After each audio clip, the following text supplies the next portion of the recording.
Captain Jake Morrison wiped sweat from his forehead as he stared at the warning lights flashing across the bridge of the Aurora's Hope. Red alerts painted the metal walls in bloody colors. The research ship was not built for fighting, but today, it would have to fight or die. "Captain, 3 more ships coming in fast," said Dr. Lisa Carter from her station. Her voice stayed calm, but her hands shook as she worked the controls. "They're not responding to our calls." Jake knew what they were. Pirates, space raiders who attacked ships far from help. They picked on research vessels like his because they carried valuable equipment and had small crews. The Aurora's Hope had only 12 people aboard, and none of them were soldiers. "How long until they reach us?" Jake asked. 2 minutes, maybe less," Lisa said. She turned to look at him. "Jake, we can't outrun them. Our engines are damaged from the meteor storm yesterday." Jake nodded. He had hoped they could reach the jump point before the pirates caught up, but hope was not a plan. He pressed the ship's communication button. "All hands, this is the captain. We have hostile ships approaching.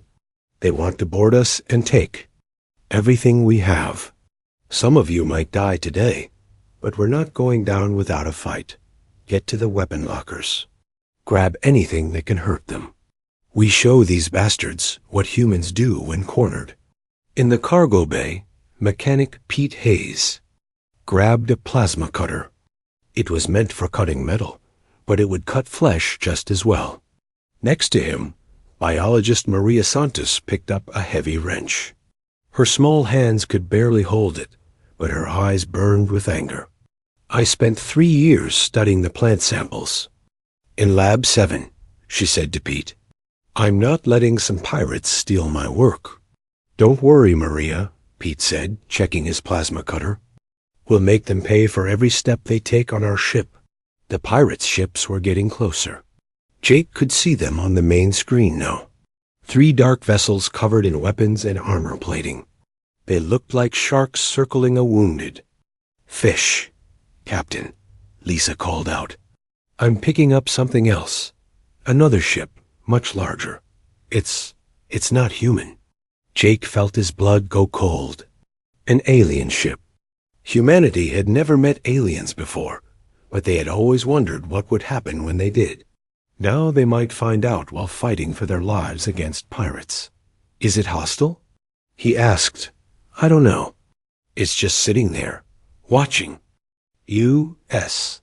The first pirate ship slammed into the Aurora's Hope with a metal crash that shook the entire vessel. Jake heard the sound of cutting tools as the pirates tried to break through the hull. Soon they would be inside. "They're coming through Section 4, Lisa reported, cutting through the outer door. Jake pulled out his pistol. It was a simple weapon, but it would have to do. "Let's go welcome our guests." The pirates broke through, the hull wearing heavy armor and carrying military weapons. They expected to find scared scientists who would surrender quickly. Instead, they found Jake Morrison standing in the corridor with a gun pointed at them. "You picked the wrong ship," Jake said, and pulled the trigger. The fight that followed was chaos. The pirates had better weapons and armor, but the humans fought like wild animals. They screamed and charged at enemies twice their size. They used tools as weapons. They fought in ways that made no sense to the pirates. Maria Santos jumped on a pirate's back and beat him with her wrench while screaming at the top of her lungs. Pete Hayes cut through a pirate's armor with his plasma cutter while the alien shot at him. He took 3 hits but kept fighting until the pirate felled Dr. Carter had grabbed a medical laser and was using it to blind the pirates. Every time one of them tried to aim at her, she would hit them in the eyes with the bright beam. They would stumble and curse, and then other humans would attack them. Jake fought like a man possessed. He moved through the ship's corridors, shooting pirates and shouting orders. When his gun ran out of bullets, he picked up a metal pipe and kept fighting. His shirt was torn and bloody, but he never stopped moving. The pirates began to retreat. They had expected an easy raid. not a battle against humans who fought like demons. Their leader, a scarred man with metal teeth, called for his men to fall back to their ships. "These humans are crazy," he said into his radio. "They fight like beasts. We're leaving." As the pirates fled, Jake stood in the damaged corridor, breathing hard. Around him, his crew was checking their wounds and counting their losses. 2 people were dead, and 5 more were hurt, but they had won. "Captain," Lisa called from the bridge, "that alien ship is still out there." They watched the entire fight. Jake looked at the main screen. The alien vessel was huge, maybe 10 times the size of the Aurora's Hope. It had strange curves and colors that hurt to look at. He wondered what the aliens thought of what they had just seen. On the alien ship, Commander Veltar watched the recordings of the battle. He had never seen anything like it. The humans had fought without strategy or planning. They had simply attacked with pure rage and fury. They were like wild animals, but somehow they had won. "Fascinating," he said to his science officer. "These humans are primitive fighters. They use emotion instead of tactics. They're dangerous, but they're not intelligent warriors." Veltar made a note in his report. The humans were berserkers, creatures who fought with instinct rather than thought. They were strong, but they could be handled by a superior species with better technology and planning. He was completely wrong, but he didn't know it yet. 3 months after the pirate attack, Colonel Pete Hayes stood on the landing platform of New Boston Colony on Kepler 442b. The morning sun cast long shadows across the metal buildings. Today would change everything for humanity, but the aliens didn't know that yet. A massive alien ship descended from the cloudy sky. It was beautiful in a strange way, with flowing curves and colors that shifted like oil on water. The ship landed with barely a sound, its advanced technology making human ships look like hammers compared to watches. "Remember what we practiced," said Maria Santos, who now wore the uniform of Earth's diplomatic corps. "We're simple people who fight with heart, not head. We're brave but not smart about war." Pete nodded. His new rank as colonel was real, but the aliens would never learn about his 20 years of studying alien psychology and warfare. To them, he would just be a tough soldier who liked to fight. The alien ship opened, and 5 beings walked out. They were tall and thin, with skin that looked like polished stone. Their leader wore robes covered in symbols that probably meant important things. Behind him walked 4 others, including one who carried what looked like recording equipment.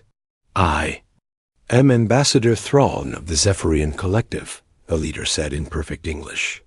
"We come in peace to meet with your people." Maria stepped forward and smiled. "Welcome to our world. I'm Maria Santos, and this is Colonel Pete Hayes. We're honored to meet you." The aliens' large eyes studied them carefully. Pete could almost see the thoughts moving behind those strange features. The aliens were trying to figure out what kind of creatures humans really were. "We observed your ship Aurora's Hope during its battle with pirates," Thrawn said. "Your people fought bravely, but without much planning. We admire courage, even if it comes from simple thinking." Pete wanted to laugh. The Aurora's Hope incident had been planned for months after. Earth's deep space sensors first detected alien observation ships. Every detail of that fight had been carefully designed to make humans look like brave idiots. "We do what we have to do," Pete said, keeping his voice simple. "When someone attacks us, we fight back. It's not complicated." Dr. Keshila, the alien scientist, stepped forward. "May we learn about your military history? We wish to understand how your people wage war."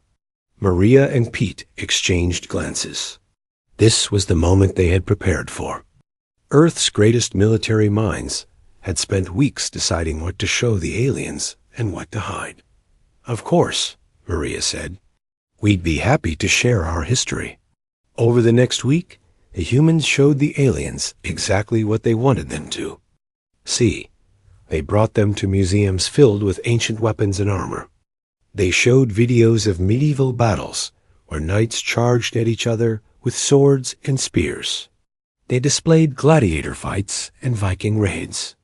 As you can see, Pete explained while showing a video of the Battle of Waterloo, humans have always fought the same way. We charge at our enemies and hope our courage wins the day. We don't think much about strategy or tactics. The aliens watched with fascination as human soldiers from history ran screaming into battle. They saw the cavalry charges, the infantry attacks, the last stands where humans fought to the death rather than surrender. Remarkable, said Dr. Keshila. Your species has maintained the same fighting style for thousands of years. Most species develop more sophisticated methods as they advance. We're not very sophisticated, Maria said with a self-deprecating smile. We just try to be brave. What the aliens didn't see were the classified videos in Earth's military archives. They didn't see the careful planning that went into every major battle. They didn't see the psychological warfare, the intelligence gathering, the complex logistics. That made modern human military forces so effective. Agent Nick Palmer watched from hidden cameras as the aliens toured the colony's military museum. The museum had been built specifically for this visit, filled with weapons and uniforms that made humans look like simple warriors, who relied on courage over brains. Nick was actually one of Earth's top intelligence officers, but his cover identity was that of a security guard who was curious about alien technology. While the aliens studied human history, he studied them. He learned that Zephyrian society was built on careful negotiation and overwhelming technological advantage. They had never faced an enemy who used deception as a primary weapon. They valued honor and direct communication. They expected their enemies to be honest about their capabilities. Perfect, Nick thought. They were exactly the kind of opponents humans could manipulate. During a cultural exchange dinner, Thrall asked Pete about human military academies. We don't have anything fancy, Pete lied smoothly. Mostly we just teach our soldiers to be brave and never give up. The rest comes naturally when you're fighting for your family and home. You have no formal training in strategy? Asked Dr. Keshila. Nothing complicated, Pete said. We tell our people to hit hard, hit fast, and keep hitting until the enemy falls down. It's worked pretty well for us so far. The alien scientist made notes on her strange device. Pete could imagine what she was writing. Primitive species. Relies on emotion rather than intellect. Dangerous but predictable. Meanwhile, hidden deep beneath the colony, human scientists were already reverse engineering technology from Zephyrian waste products. Every piece of alien equipment that was discarded or left behind was immediately studied. Human engineers were learning how alien computers worked, how their weapons functioned, how their ships moved through space. The aliens thought they were studying primitive humans. They had no idea that humans were studying them right back, but doing it much more carefully. On the last day of the visit, Ambassador Thrall shook hands with Maria and Pete. Your people are fascinating, he said. Simple but effective. We look forward to further contact between our species. So do we, Maria said. Maybe you can teach us some of your advanced ways. Thrall smiled, which looked strange on his alien features. Perhaps we can. Your courage is admirable, but a little strategy might help you fight more effectively. After the alien ship disappeared into the sky, Pete and Maria finally allowed themselves to relax. Think it worked? Maria asked. Perfectly, Pete said. They think we're brave idiots who charge into battle without thinking. They have no idea what we're really capable of. Neither of them noticed the small probe that Agent Nick Palmer had secretly attached to the alien ship during the farewell ceremony. It would transmit data about Zephyrian technology and military capabilities for months to come. The deception had begun, and the aliens didn't suspect a thing. General Vexith looked at the holographic display showing human space. The Drakmori warrior was twice the size of a human, with 4 arms and skin like black metal. His species had conquered 12 worlds through superior firepower and ruthless tactics. "These humans should be easy prey," he said to his officers. "The Zephyrians tell us they fight like wild beasts. Brave but stupid. They charge at their enemies without thinking." Commander Zaleth, his second in command, studied the data. "There, mining station on Titan's Edge has only 50 humans defending it. We could take it with 1 ship." "Perfect," Vexith said. "We'll show the Zephyrians how real warriors handle these human primitives. Send 3 ships. Make it quick and brutal." What General Vexith didn't know was that Commander Ryan Bell had been expecting this attack for weeks. The Human Intelligence Network had intercepted Drakmori communications and knew exactly when and where they would strike. Ryan stood in the command center of Titan's Edge mining station, watching his screens with calm eyes. Around him, his security team prepared for battle. But this wasn't the desperate preparation the Drakmori expected to find. "Sarah, are the charges in place?" Ryan asked. Security Officer Sarah Davis nodded. "All set, Commander. Sections 12 through 18 are rigged to blow on your command. The Drakmori will think they're winning until it's too late." "Good. What about the psychological warfare?" "Tony's team has been studying Drakmori culture for months," Sarah said. "We know exactly how to make them angry and stupid." Sergeant Tony Garcia was setting up speakers throughout the station. When the Drakmori boarded, they would hear sounds designed to enrage their warrior culture, insults in their own language, challenges to their honor, things that would make them abandon careful tactics and charge forward in anger. "Remember, everyone," Ryan said into his communicator, "we want them to think we're typical humans. Fight hard, scream a lot, but let them push us back to Section 15. That's where we spring the trap." The Drakmori ships arrived exactly when human intelligence said they would. 3 dark vessels bristling with weapons.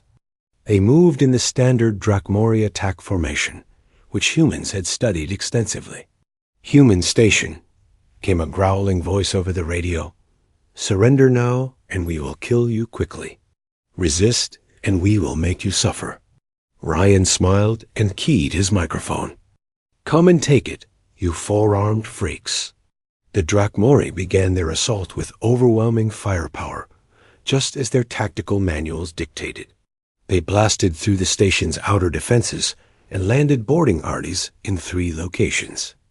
Everything was going according to their plan. What they found inside surprised them.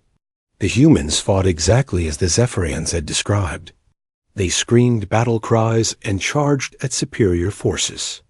They used mining equipment as weapons. They fought with desperate courage, but no apparent strategy. Corporal Mike Chun ran down a corridor carrying a plasma drill, yelling at the top of his lungs. 3 Drakmori warriors chased him, thinking he was fleeing in panic. They didn't realize he was leading them straight into an ambush. "This is too easy," one Drakmori said. "These humans fight like animals." The speaker system crackled to life. "Drakmori warriors are weak." Tony's voice shouted in perfect Drakmori language. "Your mother's mate with garbage collectors. Your ancestors are ashamed of you." The Drakmori soldiers roared in anger.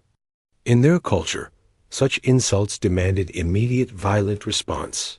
They abandoned their careful advance and charged forward to silence the voice mocking them. Lisa Morgan and her team were waiting in Section 15. They had set up what looked like a desperate last stand, with overturned tables and mining equipment arranged as barriers. The Drakmori saw exactly what they expected to see. Human cowards hide behind furniture. The Drakmori squad leader bellowed, "We will crush you like insects." The aliens charged into the section, eager to end the battle quickly. 20 Drachmori. Warriors poured through the entrance, their weapons ready to slaughter the remaining humans. That's when Ryan Bell triggered the trap. The explosions came from everywhere at once. The charges that Sarah had placed brought down walls and sealed exits. Emergency lights flashed and alarms blared. Smoke filled the air, making it impossible to see clearly. But the humans could see perfectly. They wore special goggles that let them see through the smoke. They had practiced this scenario dozens of times. Every movement was planned and rehearsed. The Drachmori found themselves trapped in a maze of fallen debris and twisted metal. Their superior numbers meant nothing when they couldn't move freely. Their heavy weapons were useless in the confined space. "What is happening?" one Drachmori shouted. This was supposed to be simple. Human soldiers appeared from hidden positions, like ghosts in the smoke. They moved with precise coordination, each team member knowing exactly where to go and what to do. They struck at specific weak points in Drachmori armor that they had identified through months of study. Captain Sophie Price arrived with reinforcements just as the trap was closing. Her ships didn't charge straight at the Drachmori vessels like brave, but stupid humans might do. Instead, they executed a complex attack pattern that caught the aliens completely off guard. "Target their communication arrays first," Sophie ordered. "Then hit their engines. Make them blind and helpless before we move in for the kill." The space battle was over in minutes. The Drachmori had expected human ships to attack head-on, with guns blazing. Instead, they faced coordinated strikes that disabled their systems before they could respond. Zephyrian Captain Yilseth watched the battle from his observation ship, hidden at the edge of the system. His orders were to monitor human combat behavior for the collective's research files. What he saw troubled him greatly. The humans had won too easily. Their tactics were too precise. Their timing was too perfect. "Run the analysis again," he told his science officer. "Something is wrong with our data." The computer confirmed what his eyes had seen. The humans had fought with the same screaming. Courage as before, but underneath that emotional display was something else. Organization, planning, intelligence. "Sir," his science officer said carefully, "I think the humans may be more dangerous than we believed." Captain Yilseth stared at the wreckage of the Drachmori ships floating in space. The primitive humans had destroyed a superior force without losing a single vessel. "Send a priority message to command," he said. "We need to reconsider our assessment of human capabilities." But it was already too late. The deception had worked too well. No one would believe that the brave, simple humans could be sophisticated strategists. The evidence of their intelligence would be dismissed as lucky accidents or coincidence. On Titan's Edge, Commander Ryan Bell walked through the captured Drachmori equipment. His team was already studying the alien technology, learning new secrets about their enemies. "Good work, everyone," he said. "Command will be pleased with the intelligence we've gathered." Sarah Davis looked at the disabled Drachmori warriors in the detention cells. "Think they suspected anything?" "Not a chance," Ryan replied. "They saw exactly what they expected to see. Humans fighting like wild animals. They have no idea we've been planning this for months. The trap had been sprung perfectly." The aliens still believed humans were primitive fighters who relied on courage instead of brains. Soon they would learn how wrong they were, but by then it would be far too late. Dr. Keshila stepped off the transport ship at the Lunar Military Academy with excitement in her alien heart. She had come to study human warrior culture for 3 months. The Zephyrian scientist expected to learn about primitive fighting traditions. Then simple battle tactics. Professor Alan Cross met her at the landing platform. He was a small human with gray hair and kind eyes. He wore the simple uniform of a teacher, not a soldier. "Welcome to Luna," Alan said with a warm smile. "We're honored to have you study our military history." "Thank you," Keshila replied. I hope to understand how your people have maintained their fighting spirit for so many centuries without developing complex strategies. Alan nodded. We'll show you everything we can. Our ways might seem basic to someone from an advanced civilization, like yours. What Dr. Keshila didn't know was that Professor Alan Cross was actually Colonel Alan Cross, one of Earth's most brilliant military minds. The simple teacher had planned battles that saved millions of human lives. But today he would pretend to be just an academic who studied old wars. For the first week, Alan showed Keshila exactly what she expected to see. They visited museums filled with ancient weapons. They watched videos of historical battles where humans charged at their enemies with swords and spears. They studied the warrior cultures of different human societies. As you can see, Alan explained while showing her Viking battle tactics, humans have always preferred direct confrontation. We don't like complicated plans. We trust our courage more than our brains. Keshila made notes on her recording device. Everything confirmed what the Zephyrians believed about humans. They were brave fighters who relied on emotion rather than intelligence. But on her 8th day at the academy, Keshila made a wrong turn while exploring the building. She was looking for the bathroom when she opened a door marked Authorized Personnel Only. Inside, she found something that changed everything. The room was filled with humans working at advanced computer terminals. Giant screens showed star maps with moving symbols. Officers pointed at displays while discussing complex battle scenarios. In the center of the room stood General Kate Murphy, coordinating what looked like a massive military exercise. Red Team, move your forces to Grid 7 Alpha. General Murphy was saying. Blue Team, remember that the enemy will expect you to attack from the front. Hit them from behind while they're focused on your decoy assault. Keshila watched in shock as human officers demonstrated military thinking that was more sophisticated than anything she had seen in Zephyrian academies. They were discussing supply lines, psychological warfare, economic impacts, and political consequences. These were not the simple-minded warriors she had expected to find. The key to victory, General Murphy continued, is making the enemy think they understand you while you actually understand them completely. Let them see what they expect to see, but always be 3 steps ahead of their thinking. A young human officer raised his hand. General, what if the enemy realizes we're more intelligent than we appear? Then we've already won, Murphy replied, because it means we've been controlling their perceptions long enough to achieve our real objectives. The greatest victory is the one your enemy doesn't realize has happened until it's too late.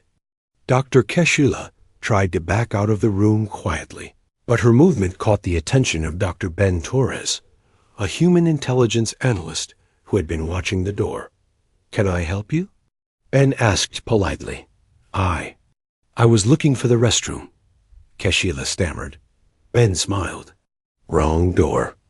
But since you're here, would you like to learn about real human military science? Before Keshila could answer, Ben was leading her to a chair and showing her displays that made her mind reel. Human military planning was not primitive at all. It was incredibly advanced, incorporating sciences that the Zephyrians had never even considered. We've been studying your people since first contact, Ben explained casually. We know about your social structures, your technology, your weaknesses. We know that you value honor and direct communication. We know that you can't imagine an enemy who would lie about their capabilities. But the Aurora's hope, Keshila said weakly. Your people fought like wild animals. Ben laughed. That was Captain Jake Morrison. He's actually Admiral Morrison, one of our top strategic planners. The whole pirate attack was staged. Those weren't real pirates. They were human special forces testing your reaction to what we wanted you to see. Keshila felt her world cracking. Part? You mean, you've been lying to us this entire time? Not lying, Ben corrected. Strategic misdirection. We showed you exactly what you were prepared to believe. Your own assumptions did most of the work for us. On the main screen, Ben brought up files that showed the true scope of human intelligence operations. Every interaction with the Zephyrians had been carefully planned. Every cultural exchange had been designed to reinforce alien misconceptions about human capabilities. The mining station attack on Titan's Edge, Ben continued. Commander Ryan Bell knew the Drakmori were coming weeks before they arrived. We intercepted their communications, studied their tactics, and prepared a perfect trap. What looked like desperate human courage was actually precise psychological manipulation. General Murphy noticed the conversation and walked over. Dr. Keshila, I hope you're enjoying your educational experience. You're all lying to my people, Keshila said, her voice shaking. We're protecting ourselves, Murphy replied calmly. Your collective assumed we were primitive based on limited observations. We decided it was safer to let you keep believing that while we learned everything we could about you. But why show me this now? Keshila asked. Ben and Murphy exchanged glances. Because the Drakmori are planning something big, Ben said. Something that will force us to reveal our true capabilities anyway. We'd rather have at least one Zephyrian who understands what humans are really capable of. Murphy activated another display showing intercepted Drakmori communications. They're massing a fleet for a full invasion of human space. They think we're easy targets because of what your people told them about our fighting methods. They're going to attack with everything they have, Ben added. And when they do, we'll have to show them what human warfare really looks like. The deception will be over. Keshila stared at the intelligence reports. The humans had been gathering information about both the Zephyrians and the Drakmori for months. They knew about fleet movements, political discussions, even private conversations between alien leaders. How long have you been spying on us? She asked. Since the moment we detected your observation ships near the Aurora's Hope, Murphy said. We've been prepared for contact with alien species for decades. When it finally happened, we treated it as the opening move in a very long game. A game you've been winning, Keshila said quietly. A game we've already won, Ben corrected. Your people trusted us because we seemed simple and honest. The Drakmori will attack us because they think we're weak and stupid. Both sides made the same mistake. What mistake? Keshila asked, though she was beginning to understand. General Murphy smiled, and for the first time, Keshila saw something cold and calculating in human eyes. You assumed that primitive behavior means primitive thinking. You never considered that we might be smart enough to act stupid. Dr. Keshila left that room knowing that everything the Zephyrian collective believed about humans was wrong. They weren't simple warriors who fought with courage instead of brains. They were apex predators who used intelligence as their primary weapon. The humans had been 3 steps ahead from the very beginning, and now the entire galaxy was about to learn what that really meant. General Vexith stood before the holographic display of the largest Drakmori fleet ever assembled. 500 warships hung in space like dark stars, ready to crush the humans once and for all. The general's 4 arms moved confidently as he pointed at the battle plans. Today we show the galaxy how real warriors fight, he announced to his officers. These primitive humans have embarrassed us long enough. We will sweep through their space like a storm and take everything they have. Commander Zalith studied the tactical displays. The humans have only 50 ships defending their core worlds. Even if they fight like demons, they cannot stand against us. Exactly, Vexith growled. They are brave but stupid. They will charge at us screaming and die gloriously. The Zephyrians. We'll see what happens to species that rely on courage instead of intelligence.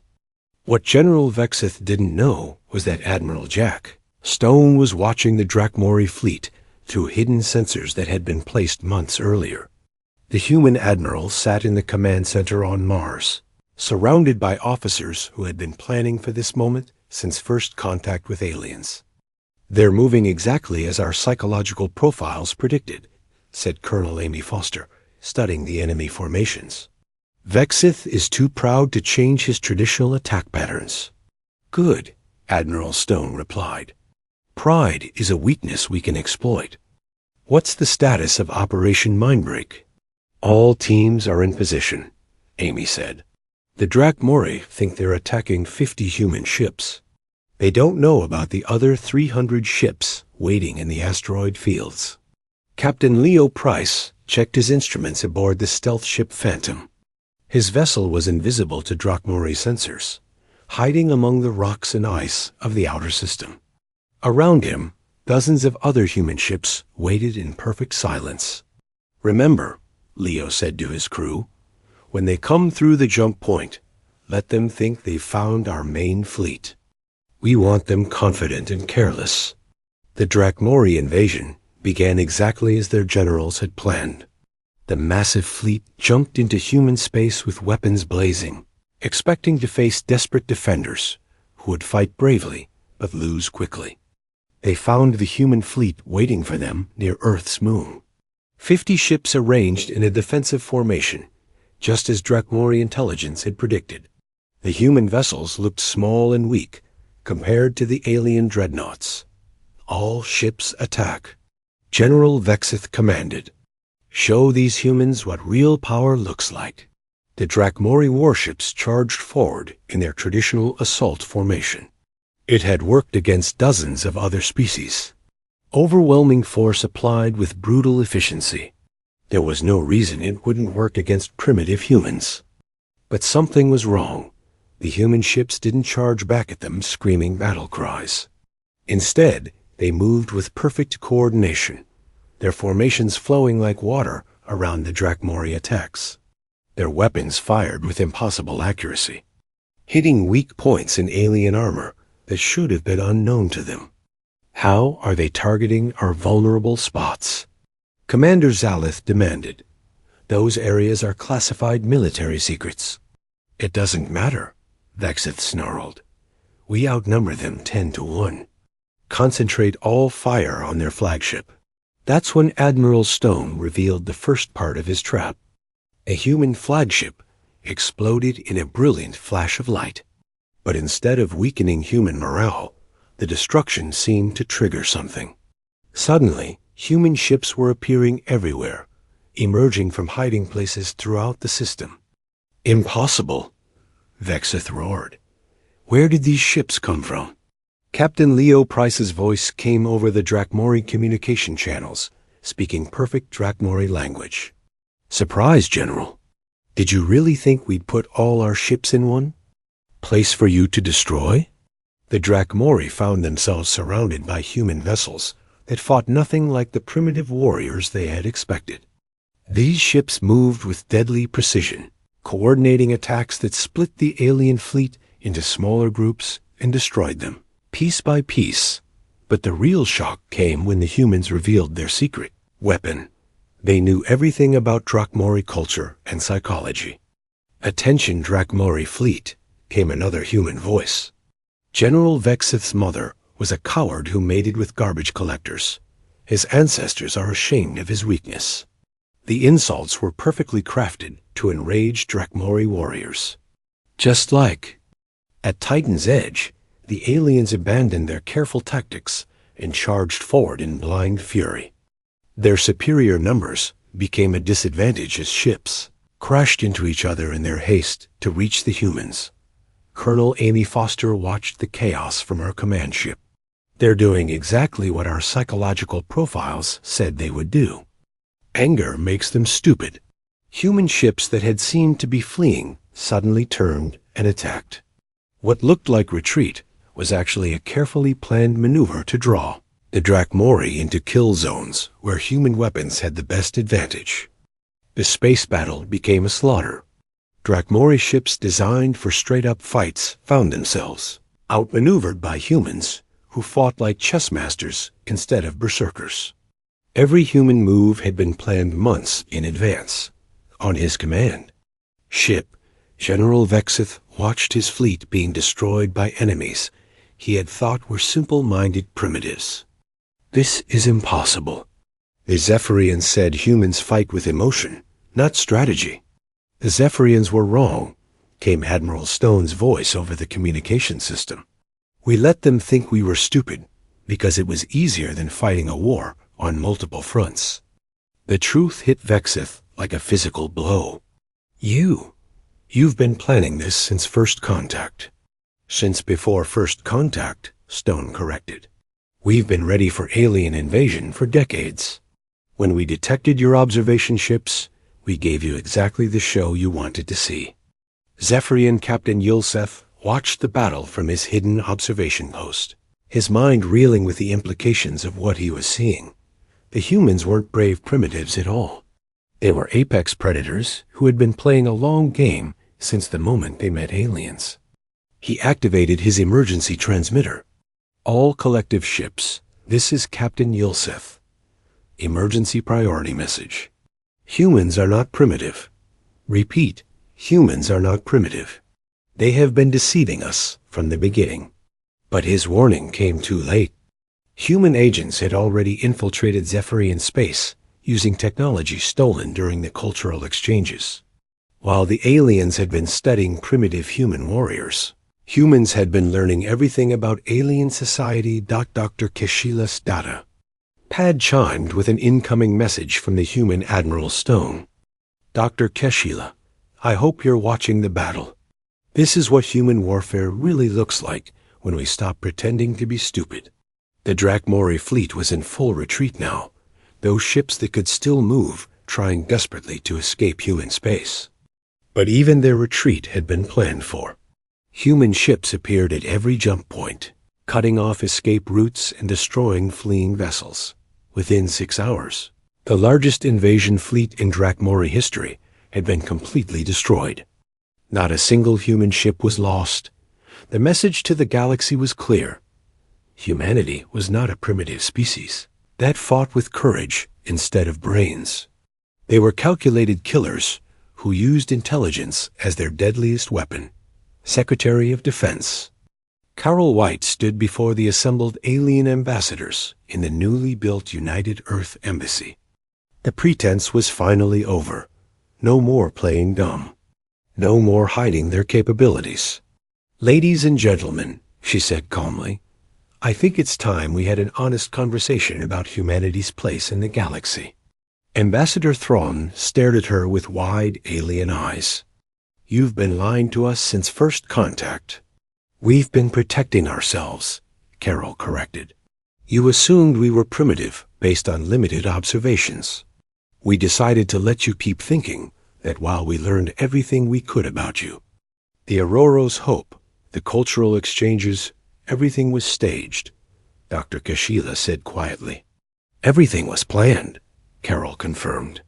"We treated first contact as the opening move in a very long game. A game we'd been winning since the first day we met." The alien representatives sat in stunned silence. They had thought they were dealing with simple-minded warriors who relied on emotion instead of intelligence.